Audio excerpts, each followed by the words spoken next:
Well, hello. Welcome back to Stories with Corrie. So we've been going through the names of God, and we're going to continue that today. But it's a little bit different. It's not really a name. It's not quote unquote like an attribute, but it's something I don't want to skip. So, which is good because there's actually kind of a big chunk of our story that we need to kind of get over. So this is going to be like maybe a long story with very little point. No, I'm kidding. It's the Bible. There's a point to everything.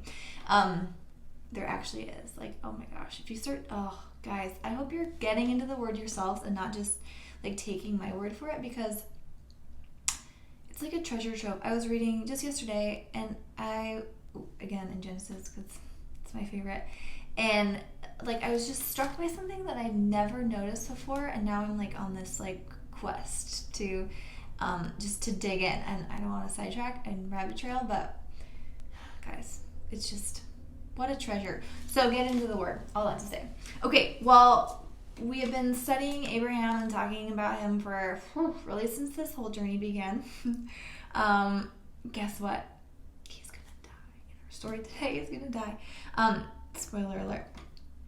So if you remember the last story, we talked about the God of heaven and earth, and how Abraham sent his servant Eliezer on a quest to find a wife for Abraham's son Isaac, and the wife was found and she was brought back, and they lived happily ever after. Well, we're going to get into the happily ever after today.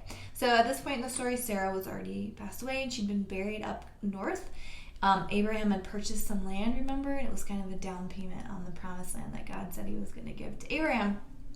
Well, Isaac gets married, and Abraham lives out the rest of his life. He actually has another wife, which is more drama. They have a lot more children, and those tribes end up to be kind of a thorn in the side of Israel, but whatever, just more rabbit trails there. But Abraham died. He died. He was 175 years old when he passed away, and he was buried next to his wife, Sarah, in this cave up in the north. Now, basically Jerusalem. Okay, so Isaac's now all by himself. He has this cute little wife, and they're living the life, and he's got his father's inheritance, and they're living in the plains, and everything's good, except that his wife, turns out, was unable to bear any children, and it was just this huge drama, as it often is for wedded couples who are unable to bear children that want them really badly. So anyways, there's this little contention, and she blamed Jacob and he blamed her, and it was this whole like drama, and then he prayed, and God heard their prayer after quite a while, and not only did she get one son, she got two. There were twins in her womb. Ugh, I don't know why I don't like that word. She had twins, and one came out like all red and hairy, and they're like, oh wow, okay, he's really red and hairy, so we're gonna name him Red and Hairy, which is the word Esau. And the other kid came out like grabbing his brother's ankle, and they're like, oh, he's such a trickster, we're gonna call him that. So they called him Jacob, which is what his name means. So these kids grow up, these twins, and they're so different. If you know, it's the classic like these sibling, like they're just same household, but holy moly, totally different people. And Esau was like this hunter, and just sort of like this super rugged, really rough around the edges, rather violent, but his father's favorite, and then sort of favorite. And then Jacob was kind of I don't want to say mama's boy, but like he was a little bit more refined, we'll say. He was a shepherd, like his father, and he, liked to cook around the house, and just kind of a little, homebody, jack of all trades sort of guy, which is very intriguing. Okay, so they grow up not really getting along. Esau gets into all kinds of trouble, and one day he comes home, and he's so hungry that he's a little dramatic. Now, okay, so I, in my spare time, have been reading some extracurricular books, like, that are alluded to or quoted to or run parallel alongside the scripture, like the Bible itself. that kind of add like some backstory, or I'm reading that, I'm like, this just feels like the extended edition, really. It's just, okay, some fun extra behind the scenes stuff.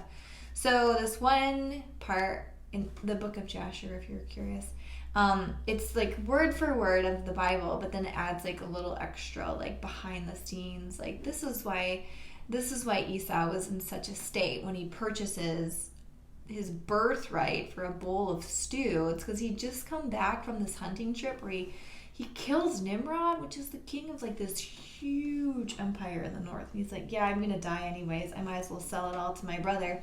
And Jacob was like, well, all right, I'm gonna take advantage of this situation. So Esau sells his birthright to his brother Jacob for a bowl of stew, which whatever. That's just a whole nother story there. So he obviously doesn't die, and he ends up marrying this girl from the neighborhood, which, as you know from the previous story, was not a good idea. These are the Canaanite girls who may be hot, but are devil worshippers. So just going to call it as they say it. Which obviously didn't really play out well with like family relations. Anyway, it's just drama. Okay, so now he's got this wife. He's kind of the thorn in the side of his parents. Doesn't get along well with his brother. But he's still the firstborn child. His twin boys, Jacob and Esau, don't really get along. A lot of contention and rivalry. Parents aren't really any help.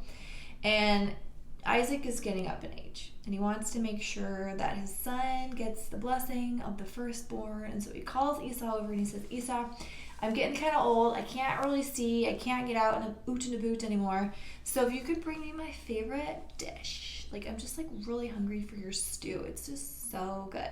If you could bring me like a bowl of your stew when you bring it, and my hangry's gone away, I will give you the blessing. And Esau said, BRB. So he's out like scouring the countryside, hunting for the perfect, deer. I don't know what he was going to make it out of. Venison, I think. I don't know. His mom overhears this conversation and was like, no, God told me that Jacob, the younger son, was going to get the blessing. I got to step in here because God obviously is slacking on the job. God is never slacking on the job. We should never take this into our own hands. Anyways, she called her favorite son, Jacob, over and said, Jacob, your brother has gone off to go hunt for some stew for your father, and he's going to get the blessing. But I know that you're supposed to have the blessing. So we have to foil the plan. Who's the trickster now? So she says, here's the plan. I'll make the stew because I know how to do it, and you go put on your brother's clothes, and we'll trick your father into thinking it's your brother, and then you can get the blessing. Guys, we are told to honor our parents, but if they tell us to do stupid things, don't do that. Well, Jacob did stupid things, so he went off to his brother's tent and put on his brother's clothes. But he did have a thought before. He's like, you know what, this might not work because my brother's super hairy and I'm like super smooth. My dad's gonna know. So his mom was like, I've got an idea. Here are some like goat wool. Just cover yourself in wool. Your dad will never know. First of all, how hairy does a dude have to be that a dude dressed up in goat skins feels like you? I mean, ugh, okay.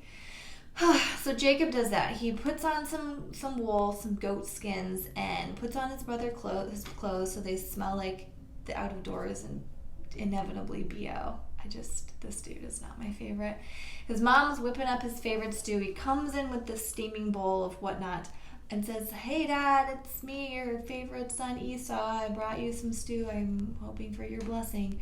And Isaac was a little suspicious. He was like, well, that was awfully fast. And Jacob, thinking on his feet, was like, oh, yes, the Lord blessed me and gave me some game real fast. Isaac still wasn't convinced, and he said, come here, let me feel you. This seems odd. So Jacob comes over, probably sweating like a very nervous person. And he comes over and his dad's like, oh, yep, you smell like Esau. The stew tastes like Esau's. You feel like Esau. You kind of smell like him as well.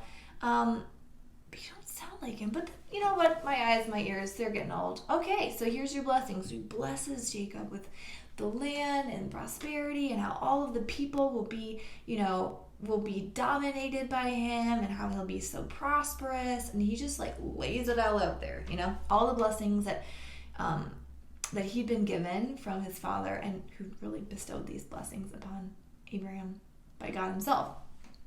So he gets done. Jacob is like, all right, well, okay, cool, bye. And he leaves, and he's like, I did it. I think I tricked my dad. Oh, wow, Mom, you're so smart. Well, not really, because not long after that, Esau comes in, smelling like the out of doors and his usual self, in his next to favorite outfit, and a bowl of steaming stew. And he's like, hey, Dad, I'm here for your blessing. And Isaac, got a little bit nervous and said, are you kidding me? Are you kidding me? You were just here. I'm already... And then it all started to unravel, and the plot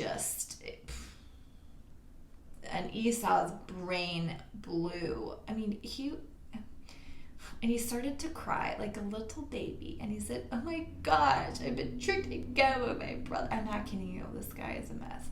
Been tricked again by my brother, and is there any blessing left? And Isaac was like, no, not really. I gave everything to Jacob. Esau was just beside himself. Is there something? I just want a blessing. And so, Isaac whips up some like random blessing of like, yeah, you're going to be at war. You'll probably beat some people, but everyone's going to hate you. It's fine. Be blessed. And that's pretty much it. So now Esau is absolutely freaking furious. Like, steaming.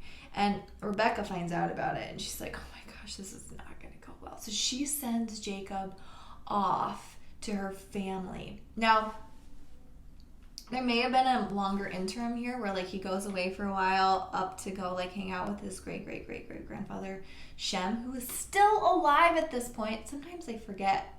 I think it's really important to remember. Like, Shem, the son of Noah, is still alive at this point because he lives to be, like, hundreds and hundreds of years old. So he's still around and, like, discipling his descendants. It's so crazy.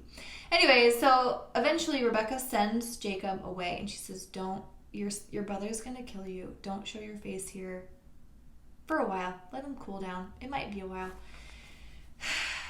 Go up to where my brother is living. Laban, you may have called him. I told you not to forget his name. Go up and hang out with Laban. See if you can't find yourself a wife. Whatever you do, don't marry a Canaanite like your stupid brother.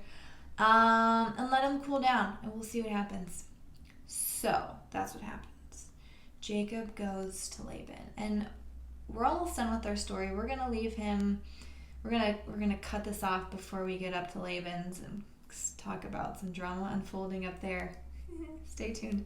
But on his way, he's wandering through the wilderness and, I don't know, these uncharted lands, and he comes upon this place, and he's tired, so he calls it a day and takes a sleep. And what makes a better pillow than a rock?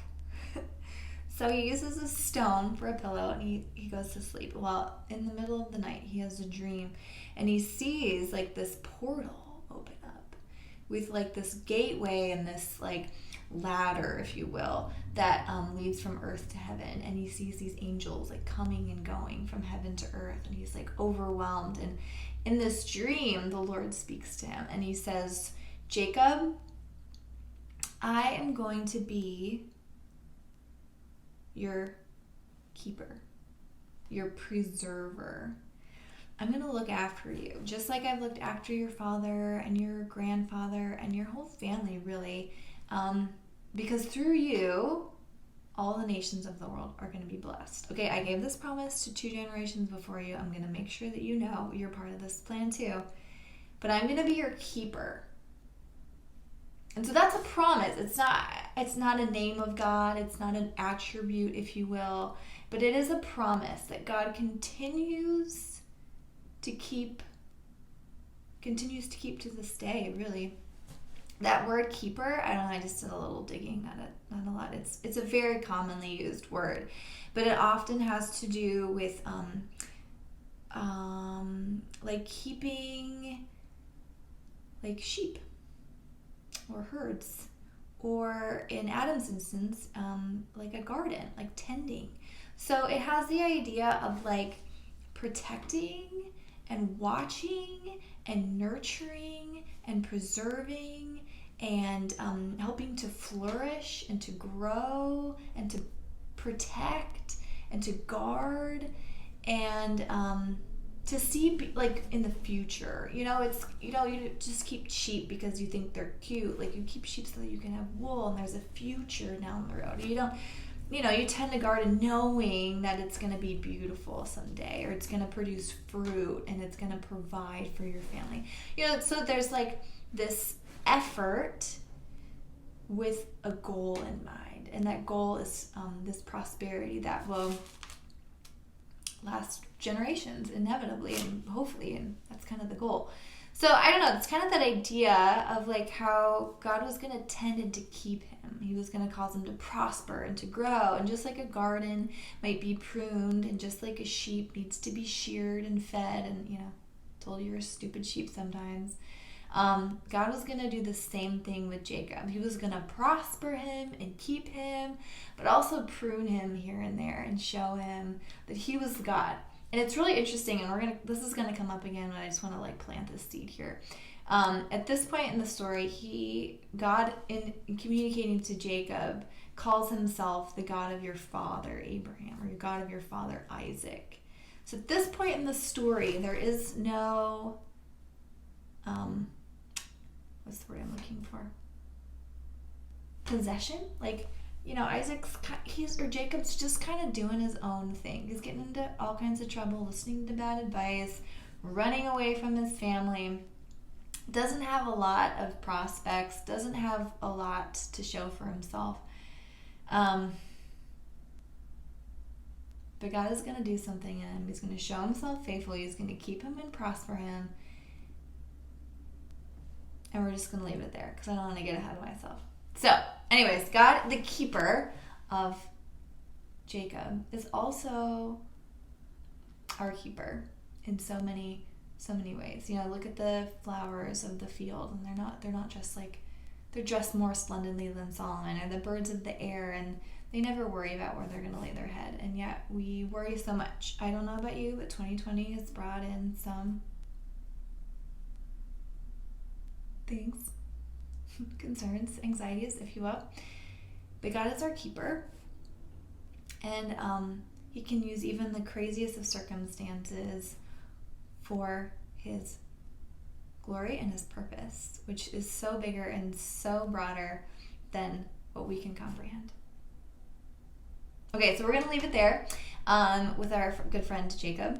And we'll pick up next time and see how he procures a wife. And this will be lesson number 2, and how not to get a wife.